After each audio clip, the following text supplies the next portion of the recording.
everyone, welcome to Study Khazana. Today we are going to do Landscape of the Soul, Natalie Trevorroy. Neatly के बारे में आप जितना जानेंगे उतना ही कम होगा, स्पेशली ये कहना चाहिए क्योंकि शी इज द पर्सनालिटी जिसे हम कह सकें कि जो कांस्टेंट लर्निंग में बिलीव करती हैं.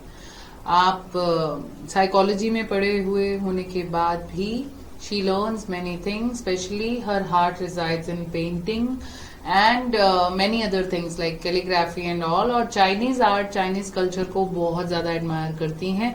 तो एक बहुत ही बढ़िया ब्यूटीफुल सा चैप्टर है जो इंट्रोड्यूस किया गया एनसीईआरटी में कुछ टाइम के लिए. तो ये आपके 4 to 5 इयर्स आपके कोर्स में भी नहीं थे, लेकिन री इंट्रोड्यूस किए गए आप लोगों को. और ये जो वर्ड्स आते हैं बेटा, इनको आप जरूर लर्न कीजिए और इनको यूज करने की कोशिश कीजिए अपने राइटअप्स में, चाहे वो आर्टिकल हो, लेटर हो, इसके लॉन्ग क्वेश्चंस हो, कुछ भी हो. इनके मीनिंग बहुत अच्छे हैं, राइट. सो बेसिकली ये जो एक्सप्रेशन है यही आपको बता देंगे कि एग्जैक्टली ये चैप्टर किस बारे में है. मैं बताने को यहाँ समरी आपको बता सकती हूँ, पर वो इंटरेस्ट लूज हो जाएगा. लास्ट में हम समराइज करेंगे इस चीज को. अभी क्या है, a wonderful old tale is told about the painter Wu Daozi. तो चाइनीज आर्ट और यूरोपियन आर्ट में एक डिफरेंस है. चाइनीज आर्ट स्पेशली एशियन में हम उसको कैटेगरी में डाल सकते हैं, लेकिन चाइनीज आर्ट का एक अलग ही प्लेस है बेटा. और इंडियन आर्ट में भी आपको वही चीज दिखेगी. इन दोनों के डिफरेंस के ऊपर बात की गई है and she is big fan of Chinese art. So a wonderful old tale, tale is what, यहाँ पर story is told about the painter Wu Daozi. Wu Daozi China के पेंटर हैं, बहुत फेमस, 8th सेंचुरी के रहने वाले या 8th century में जो थे. His last painting was a landscape commission by the Tang emperor Xuanzong. तो इन्होंने अपनी लास्ट पेंटिंग बनाई थी जिसे मास्टरपीस कहा जाता है, और वो था लैंडस्केप. लैंडस्केप तो आप सब जानते हो कि क्या होता है, to decorate a palace wall. तो एक लैंडस्केप बनाना था जो किंग के पैलेस की जो वॉल थी एक पूरी, उसके ऊपर बहुत अच्छे से दिख सके और उसे और ब्यूटिफाई कर सके. The master had hidden his work behind a screen, so only the emperor would see it. अब वो जो मास्टर था यानी कि वू दाओजी, उन्होंने अपने काम को एक स्क्रीन के पीछे छुपा दिया और ये कहा कि उसको सिर्फ और सिर्फ एक पर्सन देख सकता है, और वो कौन है, खुद emperor. For a long while the emperor admired the wonderful scene. बहुत टाइम तक उन्होंने मतलब एम्परर जो थे उसकी ब्यूटी को, उसकी पेंटिंग को एडमायर करते रहे, देखते रहे. Discovering forest, high mountains, waterfalls, clouds floating in an immense sky, main on हिली पाथ्स. ठीक है, कि कैसे पर्सन हिली पाथ्स पे मूव करते हैं, बर्ड्स इन फ्लाइट, ये सब कुछ उनके लैंडस्केप पेंटिंग में अवेलेबल था. Look sire, sire is sir, या उस समय जो एम्परर को प्रोनाउंस किया जाता था, said the painter. In this cave at the foot of the mountain dwells a spirit. उन्होंने कहा सर ये देखो, ये जो लैंडस्केप में हमने केव बना रखा है, इसके at the foot of the mountain, mountain के ठीक नीचे जो केव है, यहाँ पर एक स्पिरिट रहती है. The painter clapped his hands and entrance to the cave open. अब उसने हैंड क्लैप किए और उसी समय, जैसे आप लोगों ने अली बाबा की सुनी हो स्टोरी, खुल जा सिम सिम, पेंटिंग के अंदर जो केव थी उसके दरवाजे खुल जाते हैं, राइट. कितना जबरदस्त पेंटर होगा वू दाओजी अपने टाइम का. चाइना में पेंटिंग के हिस्ट्री में उनका एक बिगेस्ट नेम है, उनकी एक बिगेस्ट इम्पैक्ट है. So the inside is splendid. और उन्होंने क्या कहा कि जो केव के अंदर का व्यू है वो तो बहुत ही खूबसूरत है. Beyond anything words can convey, words कुछ कन्वे कर पाते, इससे भी totally different. Please let me show your majesty the way. मैं आपको रास्ता दिखाता हूँ, केव में क्या दिखाया गया, आप मुझे फॉलो करें. Painter enter the cave but the entrance close behind him. अब किंग इससे पहले की देख पाते अंदर, उनकी एंट्रेंस उनके पीछे ही बंद हो गई. And before the astonished emperor could move or utter a word, the painting had vanished from the wall. It's a real story from Chinese historical या हिस्टोरिकल व्यू पॉइंट के हिसाब से अगर हम पेंटिंग के बारे में बात करें तो वहां के एनेक्डोट्स हैं, ये शॉर्ट स्टोरीज हैं विद मैसेजेस. इनका एक बिगेस्ट इम्पैक्ट है चाइना की फिलॉसफी में. सो उन्होंने कहा कि वो जो एम्परर था वो एकदम अभी हैरान था कि अंदर गया और दरवाजा बंद हो गया, और इससे पहले कि वो कुछ देख पाता, बोल पाता, पूरी पेंटिंग गायब हो गई वॉल पे से. Not a trace of Wu Daozi's brush was left, and the artist was never seen again in this world. इसी को लैंडस्केप ऑफ द सोल बोला जाता है. और एक बहुत ही डीप और डिवाइन मैसेज इस पेंटिंग के थ्रू गया, वो ये कि आपके अंदर जो है वो बहुत कुछ है. Outer world is nothing as compare to the inner world we live in. Such stories played an important part in China's classical education. तो चाइना का कोई भी क्लासिकल एजुकेशन अगर आप देखें तो ये बहुत ही इंपॉर्टेंट रोल प्ले करता है. The book of Confucius and Zhuangzi are full of them. जितनी भी बुक आप देखेंगे जो कन्फ्यूशियस ने लिखी हो या जुआंगजी ने लिखी हो, वो ऐसी स्टोरीज से भरी पड़ी हैं. They help the master to guide his disciple in the right direction. तो ये स्टोरीज टीचर्स भी पढ़ते हैं जिससे वो time to time divine form में एनलाइटन हो सके और अपने डिसाइपल्स को right aim of learning, right form of learning and right goal for learning दे सके. Beyond the anecdote they are deeply revealing of the spirit in which art was considered.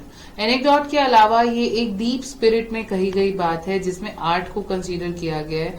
अगर आप इस स्टोरी के कंट्रास्ट में दूसरी famous story पढ़ें जो चाइना की ही है, about a painter who wouldn't draw the I of a dragon he had painted for fear it would fly out of the painting, with an old story from my native Flanders that I find most representative of western painting.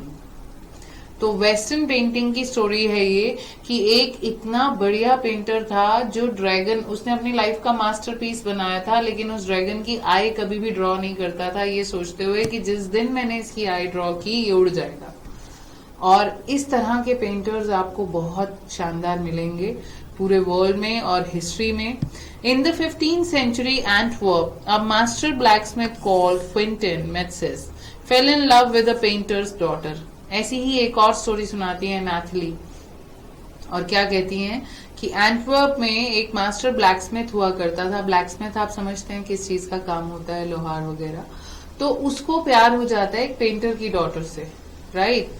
The father would not accept a son in law in such a profession. अब यहाँ पे उनके प्यार में वैसे उनको कोई problem नहीं थी पर्सन से, लेकिन उसका प्रोफेशन पसंद नहीं था कि मेरी मतलब पेंटर की डॉटर है तो पेंटर के घर में ही जानी चाहिए, ये चीज थी उनके मन में. अब Quinton sneaked into painter studio and painted a fly on his latest panel. तो इस चीज को सॉल्व करने के लिए क्विंटन ने क्या किया, चोरी छिपे एंटर हुआ उनके स्टूडियो में और नई पेंटिंग जो वो बना रहे थे उस पैनल के ऊपर उसने एक फ्लाई यानी कि मक्खी ड्रॉ कर दी. With such delicate realism. Delicate realism क्या हुआ कि बहुत delicately kept into the mind. Realism मिटे ना किसी चीज में से, यानी कि which is virtual but that is conveying the reality of life. तो delicate realism that the master tried to swat it away before he realized what had happened. और इतनी रियलिस्टिक फ्लाई थी वो कि उसने उसको स्वैट हटाने की कोशिश की. बाद में उनको रियलाइज हुआ अरे ये तो ड्रॉ की गई है, ये कोई रियल फ्लाई थोड़ी है. Quentin was immediately admitted as an apprentice into his studio. और उसी समय उन्होंने क्विंटन ब्लैकस्मिथ को अपना डिसाइपल बना लिया, अपने स्टूडियो में एंटर होने दिया और फिर अपनी डॉटर के साथ उसकी शादी भी कराई. He married his beloved and went on to become one of the most famous painters of his age. 3 stories सुनी आपने जिसमें लैंडस्केप ऑफ द सोल तो इमेंस प्लेजरेबल है, जिसमें उन्होंने डीप मैसेज दिया कि गो इनसाइड यू. आप तब तक लाइफ का मास्टरपीस क्रिएट नहीं कर सकते जब तक आप अपने अंदर डूबेंगे नहीं, जब तक आप एंटर नहीं होंगे. ठीक है. So a perfect illusionistic likeness in the essence of life and spirit in Asia. So अगर हम बात करें तो illusionistic likeness in Europe and the essence of inner life and spirit in Asia. That means अगर यहाँ पर हम art की बात करें तो यूरोप में इल्यूजनिस्टिक लाइकनेस की बात की जाती है, जबकि एशियन आर्ट आपको जितने वो सब इनर लाइफ और स्पिरिट के ऊपर बेस्ड है कि what kind of spirit do you have, what is your inner reality. जबकि यूरोपियन एटीट्यूड क्या है, आप जो बाहर से दिखा रहे हैं बस आप वही दिखाएं, जो एक पेंटर डिसाइड करता है आपको दिखाना आप वही देखते हैं। लेकिन एशिया में आप किसी भी आर्ट की बात करो, चाइना, इंडिया, यहाँ पर एक व्यूअर को पूरी लिबर्टी है, वो जिस भी एंगल से किसी की आर्ट को एडमायर करना चाहता है उतने ही न्यू पॉइंट्स उसको अपनी लाइफ में देखने में मिलते हैं। तो Asian philosophy of art believes in delicate realism as well as moving deep into your conscience, whereas European art is focused on, या generally focused on, या focuses on the outer appearance of the world. In the Chinese story, the emperor commissions a painting and appreciates its outer appearance. तो Chinese story में जो emperor हैं वो painting को देखते हैं, emperor commissions a painting and appreciates it's outer appearance. आपने जो चाइनीज स्टोरी देखी उसमें एम्परर पेंटिंग की डिमांड करते हैं और उसके आउटर अपीयरेंस को ही एडमायर करते रहते हैं, लेकिन आर्टिस्ट क्या रिवील करता है उनको अपने काम का true meaning, reveals to him the true meaning of his work. The emperor may rule over the territory he has conquered, but only the artist knows the way within. Let me show the way, he told. ठीक है, सो यहां पर क्या बताया गया कि emperor बाहर तो रूल कर सकता है, लेकिन आपके अंदर क्या है, the way within, the way within the earth, the way within the reality, the way within the human being, the way within the true reality of life can only be shown by an artist. वो किसी भी form में हो सकता है, वो musician हो सकता है, वो आर्टिस्ट हो सकता है, वो पेंटर हो सकता है, वो क्रिएटर ऑफ स्टोरी हो सकता है। तो ये आर्टिस्ट के पास में ही है, ये किसी आपको एक स्किल्ड या टेक्निकल पर्सन के पास ये क्रिएटिविटी कम ही होगी देखने में। वो सिर्फ आउटर चीजों को एडमायर करते हैं, जबकि ये लोग वे विदिन जानते हैं। ठीक है, Dao, a word that means both the path और the method and the mysterious works of the universe. The painting is gone, but the artist has reached his goal beyond any material appearance. Painting जा चुकी थी, लेकिन उस artist की अपनी wish भी पूरी हो गई कि वो किसी भी मटीरियलिस्टिक लाइफ में ना एंटर होके वो लाइफ के बेस्ट पार्ट में गया था। A classical Chinese landscape is not meant to reproduce an actual view as would a Western figurative painting. So classical Chinese landscape कोई एक एक्चुअल व्यू को दिखाने के लिए नहीं हुआ था कि असल में लैंडस्केप ऐसा होता है या नहीं होता है, जैसे कि वेस्टर्न फिगरेटिव पेंटिंग्स आपको दिखाती हैं, whereas the European painter wants you to borrow his eyes and look at a particular landscape exactly he saw it. So this is western और यूरोपियन फिगरेटिव पेंटिंग, जो कि western figurative painting भी आपको एक actual view दिखाना चाहती है, जबकि यूरोपियन पेंटर जो है वो चाहता है कि आप पेंटर की आंखों से उसकी क्रिएशन को देखो from a specific angle. The Chinese painter does not choose a single view point, जबकि चाइनीज पेंटर कभी भी एक सिंगल व्यू पॉइंट नहीं लेता। उसका लैंडस्केप रियल तो नहीं है, but you can enter it from any point. That means एक चाइनीज पेंटर ये मानता है कि उसकी आर्ट को समझने के लिए आपको पूरा उतरना पड़ेगा उसकी पेंटिंग के अंदर, नॉट फिजिकली बट वर्चुअली आपको वो उसमें डीपली एब्जॉर्ब करना पड़ेगा अपने आप को, तब जाकर आप कहीं सिचुएशंस को अंडरस्टैंड कर पाएंगे। देन ट्रैवल इन इट, और उसमें ट्रैवल करो।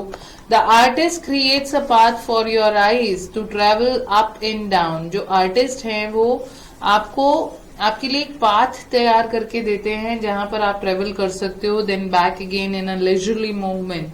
This is even more true in the case of horizontal scroll, in which the action of slowly opening one section of the painting, then rolling it up to move on to other, adds a dimension of time which is unknown in any other form of painting. तो किसी भी form की painting आप ले लीजिए, उसमें unknown रहेगा और आप उसको नहीं समझ पाएंगे। It also requires the active participation of the viewer. तो ये क्वेश्चन आता है बेटा, what is the difference between Chinese art form and western art form या यूरोपियन आर्ट फॉर्म। तो उसमें पहला पॉइंट तो आपका ये हो गया कि जो चाइनीज पेंटर है वो आपसे बोरो नहीं करता है, अपनी आय लेंड नहीं करता है आपको, लेकिन जो यूरोपियन पेंटर है वो चाहता है कि आप उससे आइज बोरो करो और उसको देखो जैसे कि उसने बनाया है। जबकि Chinese painter does not choose a single view point, उसका रियल नहीं होता है लैंडस्केप, लेकिन आप किसी भी पॉइंट से एंटर कर सकते हो, ठीक है, और वो वहां पर फिर आप ट्रैवल कर सकते हो, राइट।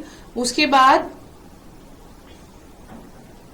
हॉरिजॉन्टल स्क्रॉल वगैरह आप लिखना चाहो तो लिख सकते हो। Dimension of time which is unknown in any other form of painting, मतलब इनकी रियल नहीं होते हैं, इनकी इमेजिनेशंस होती हैं सारी एशियन की, और जबकि यूरोपियन की जो है वो रियल थिंग्स को पोर्ट्रे करते हैं।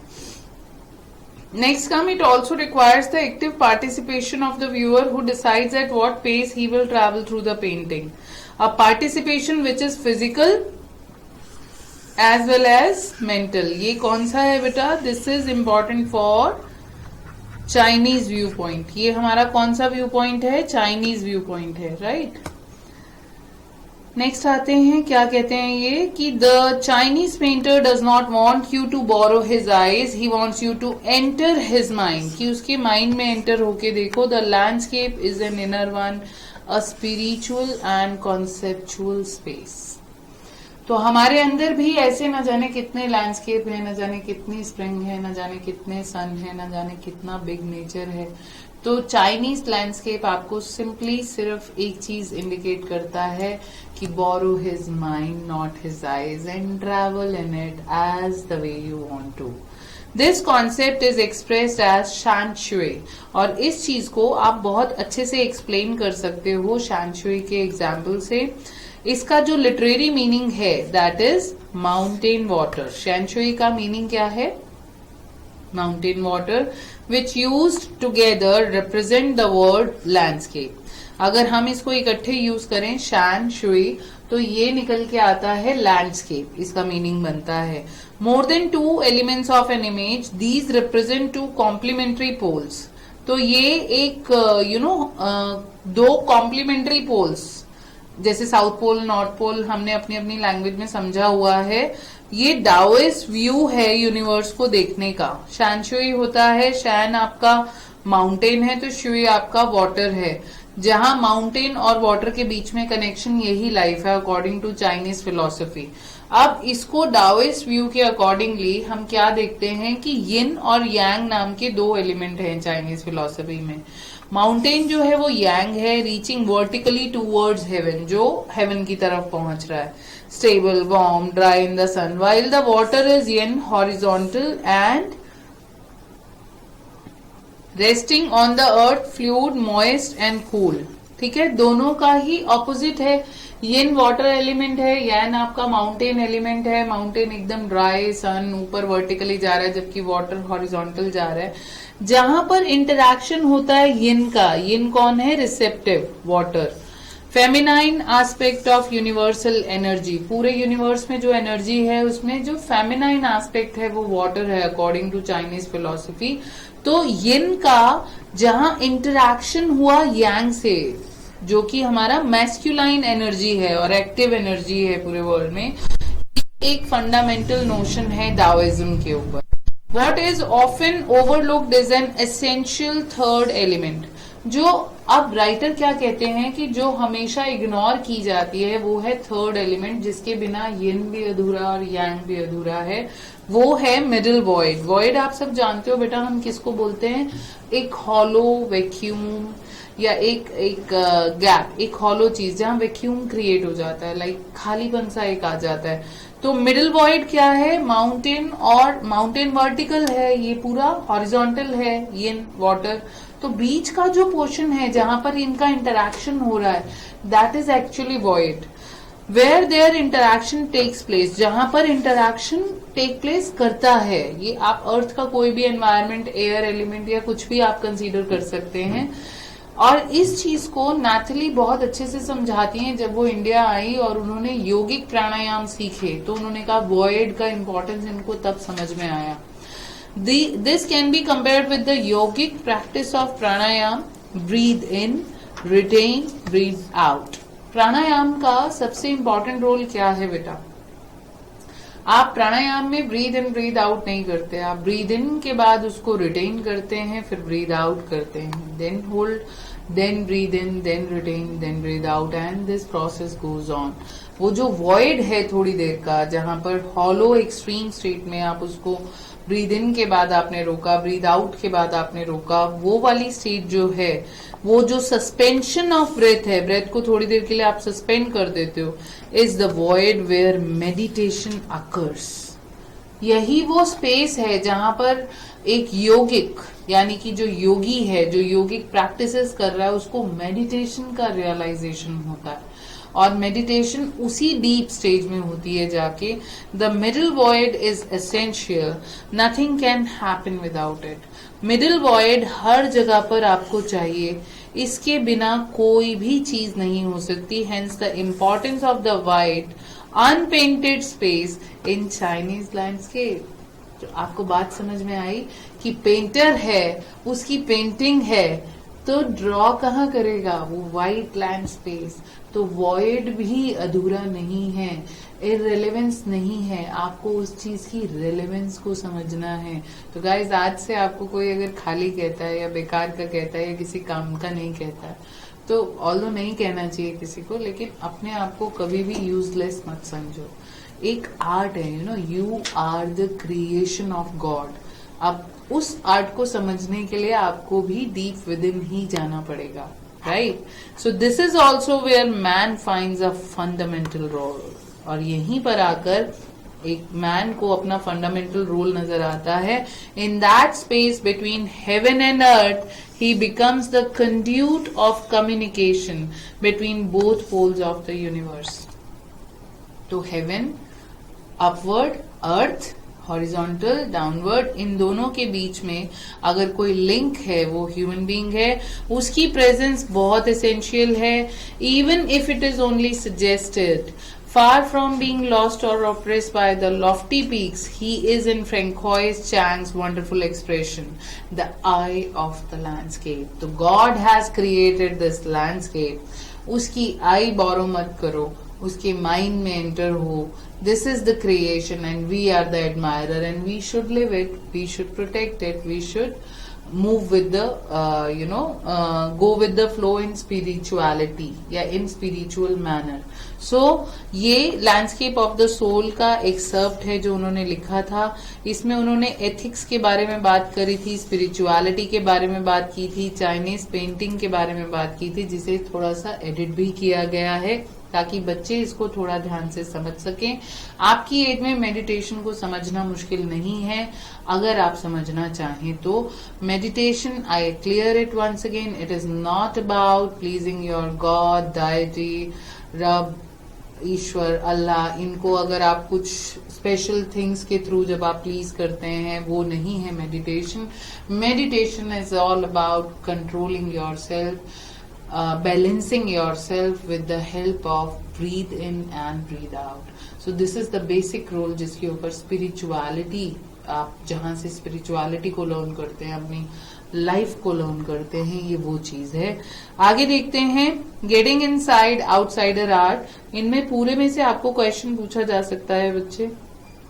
सो गेटिंग इनसाइड क्या है? When French painter Jean Dubuffet mooted the concept of art brut in the 1940s, the art of an untrained visionary was of minority interest from its almost real beginnings. Outsider art, तो art brut बोले या art outsider art बोले या untutored art बोले, ये वो लोग हैं जिन्होंने सीखा नहीं लेकिन इनबॉर्न डिजायर के साथ जो अपने क्रिएटिव एलिमेंट को सबके बीच में पोर्ट्रे कर सकते हैं, शो कर सकते हैं। ये fastest growing area of interest बनता चला जा रहा है contemporary art internationally. This genre is described as the art of those who have no right to be artists as they have received no formal training yet show talent and artistic insight. ये genre जो है art का, ये उन लोगों के लिए है जिन्हें ना तो ट्रेनिंग मिल पाई, ना वो कभी शायद एबल हो पाए ट्रेनिंग लेने के, या जिन्हें शायद सोसाइटी ने नॉर्म्स में एक्सेप्ट नहीं किया, लेकिन उनका इनबॉर्न टैलेंट उनको अपना टैलेंट दिखाने का मौका देता है और लोग उनके ट्रू एडमायरर्स ऑफ आर्ट उनको कहीं ना कहीं फेम दिलाते हैं. Their works are a stimulating contrast to a lot of mainstream offerings. तो एग्जैक्टली मेन स्ट्रीम आर्ट जो है उससे हटकर होता है उनका वर्क, लेकिन समझने वाला हो तो उस आर्ट में भी बहुत जबरदस्त खूबी होती है. Around the time Dubuffet was propounding his concept in India, an untutored genius was creating paradise. और आप सुन के हैरान रह जाओगे बेटा, अनट्यूटर्ड जीनियस यहाँ पे किसको कहा गया है. मैं अभी डिस्क्लोज नहीं करूंगी, आप साथ साथ पढ़ो. Years ago, the little patch of jungle that he began clearing to make himself a garden sculpted with stone and recycled material. Yes, picture आपको समझ आ गई होगी क्या है ये. This is rock garden sculpture made of broken bangles by Nek Chand.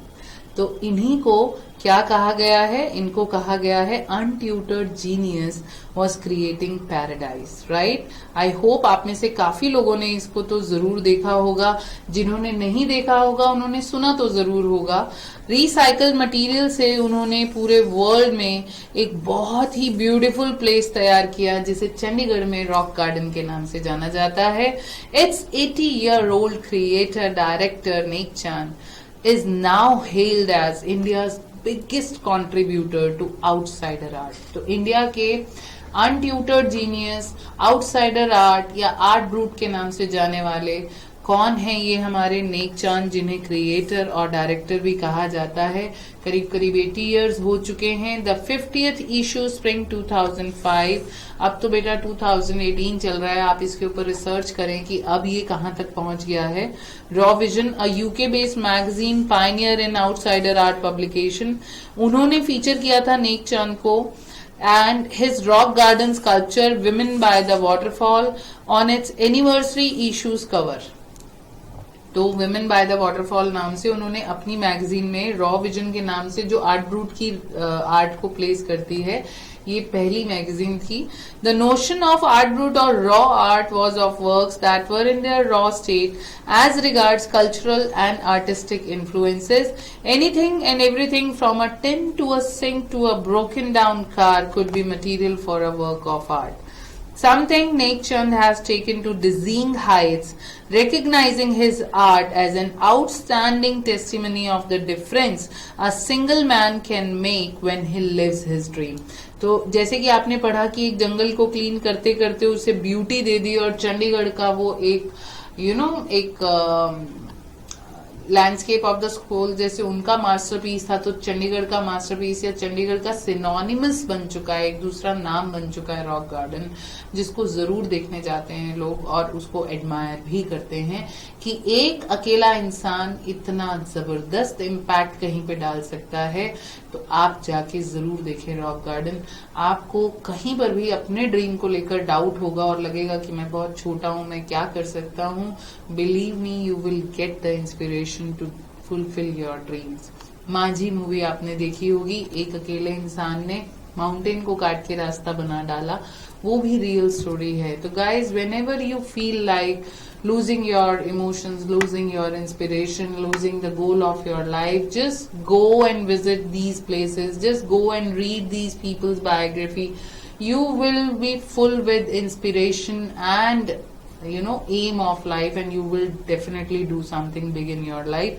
और यहाँ पर इन्होंने क्या कहा कि outstanding testimony of the difference a single man can make when he lives his dream. The Swiss Commission for UNESCO will be honoring him by way of a European exposition of his work. The 5-month interactive show Realm of Nek Chand, beginning October, will be held at leading museums in Switzerland, Belgium, France and Italy. The biggest reward is walking through the garden and seeing people enjoy my creation. नेक चांद का कहना ये था, जब उनको honour किया गया, उनको लीडिंग म्यूजियम में उनके उनके काम दिखाए गए, तो उन्होंने सबसे पहला यही चीज कही कि ये बिग अवार्ड रिवॉर्ड मेरे लिए मैटर नहीं करते, मेरा सबसे बड़ा रिवॉर्ड है जब लोग मेरे उस गार्डन में घूमते हैं और अप्रिशिएट करते हैं. That is my biggest reward. Believe me बेटा, whatever you do it wholeheartedly. अगर आपको किसी से एप्रिसिएशन, क्रिटिसिज्म का ना टेंशन है, ना एप्रिसिएशन का लालच है, आपका जो रिवॉर्ड होगा ना वो एक डिफरेंट ही लेवल का होता है और आप डेफिनेटली एक्सेल करते हैं अपनी फील्ड में और एक अलग लेवल क्रिएट करते हैं जहां पर आपके लेवल तक ना कोई पहुंचा होता है कभी, ना ही कभी पहुंच पाएगा. क्योंकि कॉपी तो सब कर सकते हैं, लेकिन feel of doing something new या अपने दिल की एक अपने ही आपको पोर्ट्रे करना, ये बहुत कम लोगों की बस की बात होती है और नेक चंद वॉज वन ऑफ देम. यहाँ पर ये बृंदा सूरी, हिंदुस्तान टाइम्स, 28 अगस्त 2005 के आर्टिकल में से ये लाइन ली गई है. अब कुछ क्वेश्चंस हैं बेटा. Contrast the Chinese view of art with the European view with example. मैंने ऊपर मार्क कर दिया है. बिगेस्ट आपको जो डिफरेंस दिखाना है वो यही है कि चाइनीज व्यू जो है वो एक स्पिरिचुअलिटी की बात करता है और किस चीज की बात करता है कि फुल पेंटिंग में उसका full view by the viewer, जो उसमें एंटर होकर ट्रैवल कर सके. ठीक है. जबकि हमारा जो यूरोपियन व्यू है वो क्या है, वो अपनी आई लेट करता है उनको. दैट मीन्स कि वो कहता है कि बोरो my vision, borrow my eyes, कि मेरी पेंटिंग को मेरे विजन से देखो. तो ये एक बेसिक डिफरेंस है. ये रियलिटी को पोर्ट्रे करते हैं, जबकि चाइनीज रियलिटी नहीं, स्पिरिचुअलिटी को पोर्ट्रे करते हैं. लाइफ का आपको देखने का एक डिफरेंट नजरिया होता है, जिसमें आपने टर्म देनी है delicate realism. Right. Explain the concept of शान शुए. शान इज माउंटेन, शुए इज वाटर. येन यान, येन वाटर एलिमेंट, यान आपका माउंटेन एलिमेंट, मस्कुलाइन एनर्जी, येन फेमिनाइन एनर्जी. इन्हीं से पूरा यूनिवर्स बना है अकॉर्डिंग टू दायोज्म फिलॉसफी, जो मैंने ऊपर मार्क करी भी है, आपको पॉइंट से समझाई भी है. What do you understand by the terms outsider art and art brut और raw art? जो लोगों को सर्टिफाइड या ट्रेन्ड नहीं होते, जो टैलेंटेड होते हैं, गॉड गिफ्ट है उनमें. ठीक है, उनके लिए कहा जाता है. और इसमें फिर आप नेक चांद का एग्जाम्पल देंगे. ओनली एग्जाम्पल एंड नेम, पूरा स्टोरी नहीं, वो इसमें आएगा.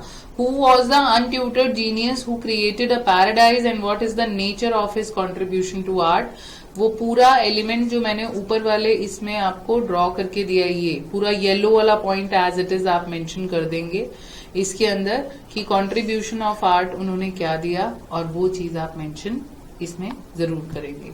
Talking about the text, discuss the following statements in groups of 4. The emperor may rule over the territory he has conquered, but only the artist knows the way within. Yes, emperor या skilled people या technician सिर्फ outer appearance को देख सकते हैं, लेकिन किसी भी चीज के डीप एंटर होने के लिए आपको आर्टिस्टिक आईज चाहिए.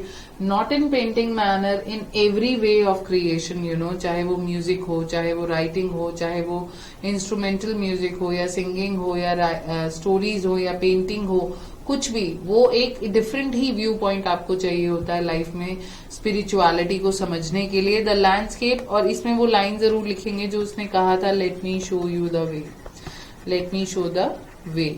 उस स्टोरी को आपने एक्सप्लेन करना है. किसने बोली थी? लैंडस्केप ऑफ द सोल, पहली स्टोरी जो थी. The landscape is an inner one, a spiritual and conceptual space, no doubt. Landscape really हमारे अंदर क्या है उसको समझना है. डॉक्टर्स तो देख के बताएंगे कि किडनी है, लंग्स है, और भी आपके ऑर्गन समझा देंगे, लेकिन स्पिरिचुअलिटी से जब आप देखने जाओगे तो आपको पूरा यूनिवर्स अपने अंदर नजर आएगा और उस यूनिवर्स में आप खुद को कनेक्टेड फील करोगे. आप देखोगे कि आपसे रे निकलकर इस दुनिया को पावर दे रही है, बाहर की पावर से आपको पावर मिल रही है. आप एक फिलॉसफी में बिलीव करोगे, I am because we are and we are because I M.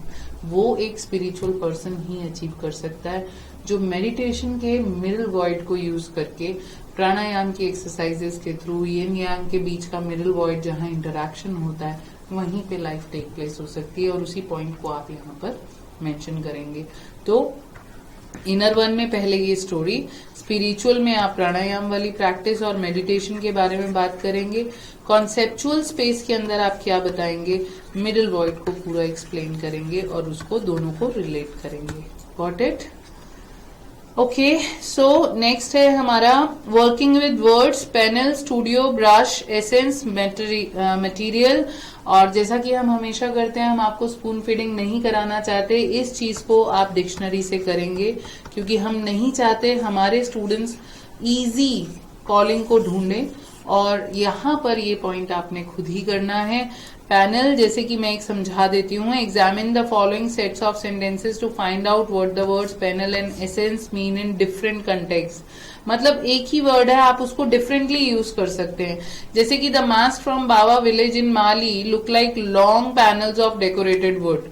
यहाँ पर वो जो मास्क हैं वो पैनल्स ऑफ डेकोरेटेड वुड लग रहे हैं, तो उसके पैनल्स मतलब रेंज की बात की गई है। सिमिलरली यहाँ पर जज H Hobart grooms told the jury panel he had heard the reports. तो यहाँ पर वो एक पूरा पैनल, बॉडी ऑफ जस्टिस या ज्यूरिसडिक्शन जिन्होंने देनी है, जस्टिस जिन्होंने पास करना है, उनकी बेंच को, उनकी कमेटी को हम पैनल कह सकते हैं। The panel is laying the groundwork for an international treaty. यहाँ group of those people who are responsible to make international treaty, ये हम उनकी बात करेंगे। तो एक ही वर्ड है लेकिन उसका डिफरेंट डिफरेंट स्टफ है, आप उसको कैसे यूज कर सकते हैं। जैसे अगर मटेरियल की अगर हम बात करें तो हम ग्लास मटेरियल, प्लास्टिक मटेरियल ऐसे बात कर सकते हैं। इसको हम डिफरेंट तरीके से कैसे यूज कर सकते हैं। You are not spiritual material, है ना, स्टफ वाइज जब हम बात करें तो हम वहां पे भी लगा सकते हैं इस चीजों को। तो डिफरेंट डिफरेंट वे से आप कैसे एक वर्ड को यूज कर सकते हो। It is a practice just to add expression into your life, कि आप कैसे अपनी राइटिंग में एक्सप्रेशन को लेकर आ सकते हैं, अपनी बात को कितने कन्विंसिंग मैनर में कह सकते हैं, वो यहाँ से आपको क्रिएट कराया जाएगा। ठीक है, उसके बाद आपका आ जाता है, जैसे पैनल के तो और भी एग्जाम्पल दिए इन्होंने। The glass panels of the window were broken. अब ये ग्लास पैनल कौन से, जिनमें वो विंडो का ग्लास लग रखा है। Through the many round tables workshop and panel discussion, ये अगेन ग्रुप ऑफ कमेटी है, consensus was reached. The sink in the hinged panel above the bunk drains into the head. समझ आ रहा है आपको कि कहां से हम हिंज्ड पैनल की बात कर रहे हैं जो कनेक्ट है एक दूसरे से, और उसमें सिंक होने की वजह से क्या इम्पैक्ट डल रहा है। Their repetitive structure must have taught the people around the great composer the essence of music. Essence मतलब सार किसी चीज का। यहाँ म्यूजिक का एसेंस, उससे जो फील मिलती है आपको, वो एसेंस ऑफ म्यूजिक है। Part of the answer is in the preposition but the essence is in the meaning. तो आंसर उसको आप कैसे कंपाइल करते हो वो है प्रपोजिशन, लेकिन समझाया क्या वो उसका जो मीनिंग कन्वे करेगा, essence is in the meaning. The implications of these schools of thought are of practical essence for the teacher. तो practical essence for the teacher मतलब यहाँ पर school of thoughts क्या सिखा रहे हैं, ये टीचर पे डिपेंड करता है कि वो उसके लिए क्या practical essence निकला। They had added vanilla essence। अब ये genuine वही है, टेस्ट की बात हो रही है। जैसे एसेंस आपको मिलते हैं मार्केट में, वो डाल के आप वनीला फ्लेवर का मिल्क बना लें, या आइसक्रीम होती है उसमें वनीला फ्लेवर की बात कर रहे हैं यहाँ पे हम। तो ये जरूरी नहीं है कि आप एक ही जगह पर एक वर्ड को यूज करें, आप उसके बहुत सारे एग्जाम्पल बना सकते हैं। अब ये 5 सेंटेंसेस आपने बनाने हैं। नोटिसिंग फॉर्म इसमें क्या बताई गई है, let's see. A classical Chinese landscape is not meant to reproduce an actual view as would a Western figurative painting.